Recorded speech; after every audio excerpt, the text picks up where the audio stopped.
Welcome to the glorious amplification. अब तक हमने बाल विकास के दो चीज़ों पर चर्चा की है। हमने संकल्पना को देखा, सिद्धांतों को देखा। कल भी आपने एक वीडियो देखा था। ये आपकी पहली इकाई का आज अंतिम वीडियो है। इसके साथ ही आपकी बाल विकास की पहली इकाई पूरी हो गई। एक बात मैं आपको बता दूं कि टेलीग्राम पर जो क्विज चल रहे हैं वो इन्हीं वीडियो लेक्चर से आ रहे हैं, और यदि आप ध्यान से इसे देखते हैं तो क्विज आपके लिए सरल है। अब आज हमको ये देखना है कि बाल विकास को प्रभावित करने वाले कौन कौन से कारक हैं, या वो कौन कौन से मुद्दे हैं जिन पर मनोवैज्ञानिकों ने और शिक्षा शास्त्रियों ने लंबी बहस की है कि वे मनुष्य के विकास को प्रभावित करते हैं। जब हम इस पे थोड़ा गौर करते हैं तो हम पाते हैं कि सबसे पहला मुद्दा जो आता है वो आता है पोषण बनाम प्रकृति का, यानी बाह्य कारक बनाम आनुवंशिकता। कुछ बहुत सारे लोगों का ये कहना है, ख़ास तौर से उनका जो पोषण यानी बाह्य कारक को ज़्यादा वरीयता देते हैं, वो ये मानते हैं कि पोषण एक बाह्य कारक है जो वातावरण से संबंधित होता है। ये एक ऐसा कारक है जो मानव के विकास को प्रभावित करता है। यदि अच्छा पोषण मिलेगा तो तीव्र विकास होगा, और ये तीव्र विकास दोनों तरीके का है, शारीरिक भी है और मानसिक भी है। अगर पोषण अच्छा नहीं है, कुपोषण है, तो उससे शारीरिक मानसिक विकास पर कुप्रभाव पड़ता है। ये इसका पहला पहलू है। एक और पहलू इसका ये है कि बाह्य कारक पोषण यानी जो प्रकृति और वातावरण है, इस वातावरण में जितने भी कारक हैं वो सारे कारक मानव विकास को प्रभावित करते हैं। ये पोषण संबंधी कारक बताता है आपको। इसकी तुलना जब हम प्रकृति से करते हैं यानी आनुवांशिकता वाले कारक से करते हैं, तो आनुवांशिकता एक ऐसा कारक है जो आंतरिक कारक है। ये जेनेटिकली माता पिता से बच्चों में ट्रांसफ़र होता है और फिर धीरे धीरे उनसे उनकी संतानों में आगे बढ़ता रहता है। इस मत के मानने वालों का ये कहना है कि माता और पिता से प्राप्त होने वाले जीन्स हैं वही मानव विकास को प्रभावित करते हैं। यदि माता पिता की हाइट लंबी है तो बच्चे भी लंबी हाइट के होंगे, यदि माता पिता छोटी हाइट के हैं तो बच्चे भी छोटी हाइट के होंगे। ये वो कारक है।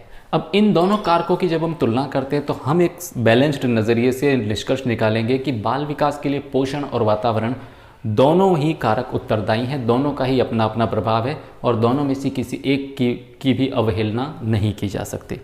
फॉर एग्ज़ाम्पल, अगर मान लेते हैं दो जुड़वा बच्चे हैं, उन जुड़वा बच्चों में से एक को आप कहीं और रख दीजिए और दूसरे को कहीं और रख दीजिए, तो आप पाएंगे कि जेनेटिकली दोनों समान है। फॉर एग्ज़ाम्पल, एक बच्चा गाँव में और दूसरा बच्चा शहर में है, तो जेनेटिकली दोनों समान हैं, लेकिन जो गाँव में रहने वाला बच्चा है वो उतना ज़्यादा बोलचाल में प्रवीण नहीं हो पाएगा जितना शहर में रहकर और शहरी वातावरण में रहने वाला बच्चा है। उसका रहन सहन पूरी तरह से अलग होगा। रहन सहन का प्रभाव भी हमारे डेवलपमेंट पर पड़ता है। तो कुछ समय बाद 5 साल 7 साल 8 साल बाद हम देखेंगे कि जो शहर में रहने वाले बच्चा है उसकी पर्सनालिटी बिल्कुल अलग तरह की है, उसका डेवलपमेंट अलग हुआ है, उसकी लैंग्वेज स्किल्स अलग है। लेकिन जो गाँव में बच्चा है उसकी लैंग्वेज स्किल अलग है। लेकिन इतना सब कहने के बाद भी ये तय है कि जेनेटिकली दोनों बच्चे समान हैं, और जेनेटिक्स अपना असर दिखाती है, चाहे आज दिखाए चाहे कल दिखाए। तो ये पहले दो कारक हैं जो बाल विकास को प्रभावित करते हैं, और ये तुलना के रूप में चलते हैं। एक और मुद्दा जो मनोवैज्ञानिकों ने उठाया है वो बहुत महत्वपूर्ण है, और वो मुद्दा कहलाता है सततता बनाम असततता का। इसका मतलब ये हुआ कि सततता ये कहती है कि बदलाव जो है वो क्रमशः होते जाते हैं, जबकि असततता ये कहती है कि नहीं, मानव विकास के जो बदलाव हैं वो अचानक से हो जाते हैं, वो क्रमशः नहीं होते। ये दोनों मत भी बहुत ज़्यादा कंट्रोवर्शियल मत रहे हैं, दोनों के अपने अपने सिद्धांत रहे हैं, दोनों के अपने अपने प्रचारक भी रहे हैं। अब आप इसको ऐसे समझ लीजिए कि जहाँ तक सततता बनाम असततता का सवाल है, तो असततता ये कहती है कि विकास का हर चरण अद्भुत है।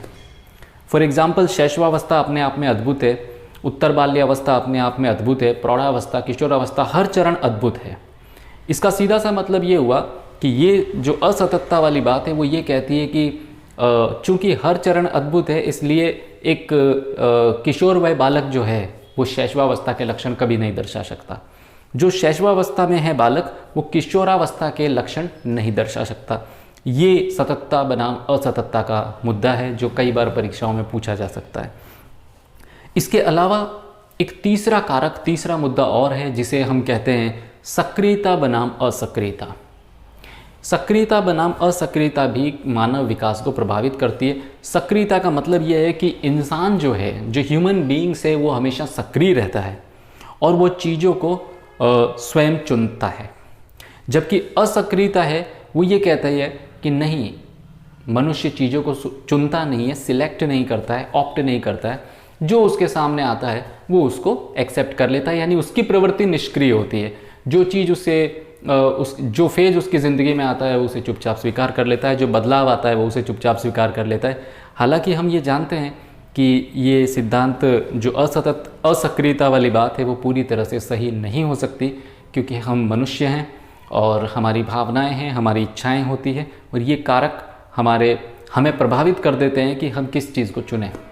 तो जहाँ तक ये कहना कि व्यक्ति चुनता नहीं है, ये पूरी तरह से निराधार है। लेकिन चूंकि ये मत मनोवैज्ञानिकों द्वारा दिया गया है, तो आपको इसका अध्ययन करना है। मैं आपको एक चीज़ बता दूं कि ये जो आप पढ़ रहे हैं, चाहे वो पोषण है, चाहे वो प्रकृति है यानी आनुवांशिकता है, सततता या असततता, सक्रियता या असक्रियता, इन तमाम चीज़ों का अधिगम पर बहुत गहरा प्रभाव पड़ता है। ये अधिगम को प्रभावित करती है, व्यक्तित्व निर्माण को प्रभावित करती है, मनुष्य के सोचने समझने के तरीके को प्रभावित करती है। अब मानव विकास को प्रभावित करने वाली जो अगली चीज़ है, जिसका बहुत ज़्यादा प्रभाव रहता है ख़ास तौर से छोटे बच्चों पर, वो है परिवार। देखिए, बच्चा परिवार में पैदा होता है, परिवार में रहता है और परिवार से ही सीखता है। वो परिवार के सदस्यों से ही रहन सहन सीखता है, परिवार के सदस्यों से ही भाषा को सीखता है, पारिवारिक सदस्यों से ही वो ये सीखता है कि कैसे एक दूसरे को सपोर्ट किया जाए। परिवार के सदस्यों से ही उसके अंदर थोड़ी बहुत सामाजिकता आती है, अपनेपन की भावना आती है, वो अपने और पराये के बीच अंतर समझने लग जाता है। तो ये चीज़ जो परिवार है, इसका व्यक्ति पर बहुत गहरा प्रभाव होता है। परिवार से ही वो खान पान की आदतें भी ग्रहण करेगा, संस्कृति ग्रहण करेगा, और ज़िंदगी जीने का नज़रिया भी वो अपने परिवार से प्राप्त करता है।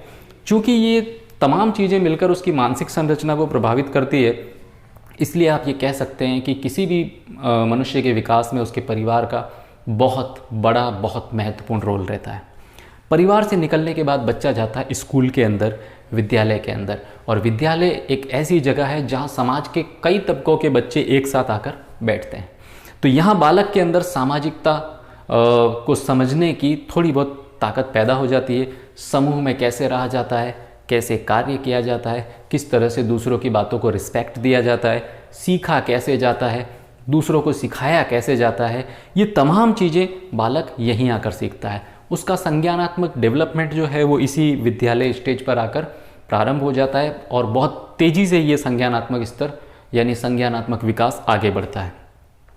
स्कूल ऐसी जगह है जो बच्चे को आपस में बात करना सिखा देती है, वो किस तरह से दूसरों से बात करनी है, बड़ों से किस तरह से बात करता है, अध्यापकों से कैसे बात करती है। इसके अलावा स्कूल में कई सारी एक्टिविटीज़ होती है, जैसे खेलकूद है, वाद विवाद है, परिचर्चाएँ हैं, प्रोजेक्ट वर्क है, समूह में कार्य करना है। ये तमाम चीज़ें बच्चे के व्यक्तित्व विकास को कहीं ना कहीं सकारात्मक तौर पर प्रभावित करती है, और अगर ये नेगेटिव चले तो नकारात्मक तौर पर भी प्रभावित कर सकती है। इसके अलावा जो कक्षा कक्ष होता है जहाँ बच्चा बैठता है, उस कक्षा कक्ष में उसके साथ कई सारे बालक होते हैं, और इन सारे बालकों के साथ तादात्म्य स्थापित करना बालक विद्यालय में आके सीखता है। लेकिन इन सभी कारकों के महत्व को स्वीकारते हुए भी जो अंतिम कारक है वो सबसे महत्वपूर्ण है कि किसी भी मनुष्य के विकास में एक शिक्षक का बहुत बड़ा रोल होता है। आप एक मशाल की तरह हैं, एक गाइडिंग टॉर्च है, एक लाइटिंग लैंप है जो अंधेरे के अंदर रास्ता दिखाता है। बच्चा अगर शिक्षक को सम्मान देने लग जाता है तो फिर वो उसकी हर बात को मानता है, बच्चा उसे रोल मॉडल मानने लग जाता है।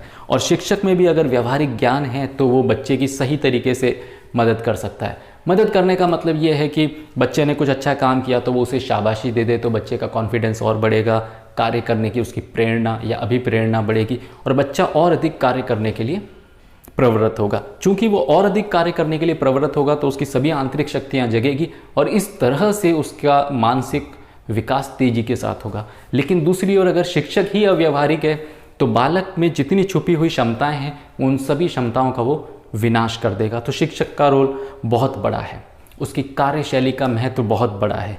शिक्षक एक सबसे बड़ा प्रेरक है। जिस शिक्षक ने बच्चों का सम्मान प्राप्त कर लिया है वही सम्मान उस शिक्षक की मूल पूंजी है, और वही शिक्षक अपने जीवन में सफल है।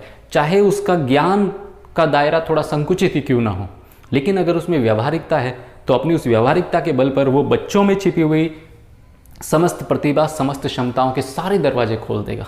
तो शिक्षक का बहुत बड़ा रोल रहता है, और शिक्षक ही वो व्यक्ति है जो किसी भी बालक की सोच को एक दिशा दे देता है। देखिए, बच्चा अपने माता पिता से भी सीखता है, लेकिन आप गौर करेंगे कि व्यवहारिकता ये है कि माता पिता और शिक्षक ये दो अलग अलग ध्रुव हैं और बीच में बच्चा है। अगर माता पिता बच्चे को कुछ कहते हैं तो बच्चा उसे फॉलो कर सकता है, नहीं भी कर सकता है। लेकिन वहीं अगर शिक्षक बालक को कुछ कह रहा है तो बालक उसे 100% फॉलो करेगा। कई बार ऐसा होता है कि शिक्षक और माता पिता के इंस्ट्रक्शन में विरोध होता है, तो बच्चा किसके इंस्ट्रक्शन फॉलो करता है? अपने शिक्षक के। फॉर एग्जाम्पल, कक्षा में अध्यापक ने किसी प्रश्न का उत्तर कुछ और लिखवाया है, किसी और तरीके से लिखवा दिया है, कोई और उदाहरण दे दिया है, माता पिता उसे बिल्कुल सही उत्तर लिखा रहे हैं जो दूसरा है, दूसरे तरीके से लिखाया गया है, तो आप गौर करेंगे कि एक 7-8 साल का बच्चा है या 10-11 साल का भी है, 7वीं-8वीं क्लास का भी बच्चा है, तो वो अपने माता पिता के आंसर को नहीं मानेगा, उसी उत्तर को मानेगा जो उसके शिक्षक ने दिया है। मतलब शिक्षक का प्रभाव बालक के ऊपर बहुत ज़्यादा रहता है। इन समस्त कारकों का प्रभाव बालक के व्यक्तित्व निर्माण पर, उसके पर्सनैलिटी डेवलपमेंट पर और उसके ओवरऑल डेवलपमेंट पर पड़ता है।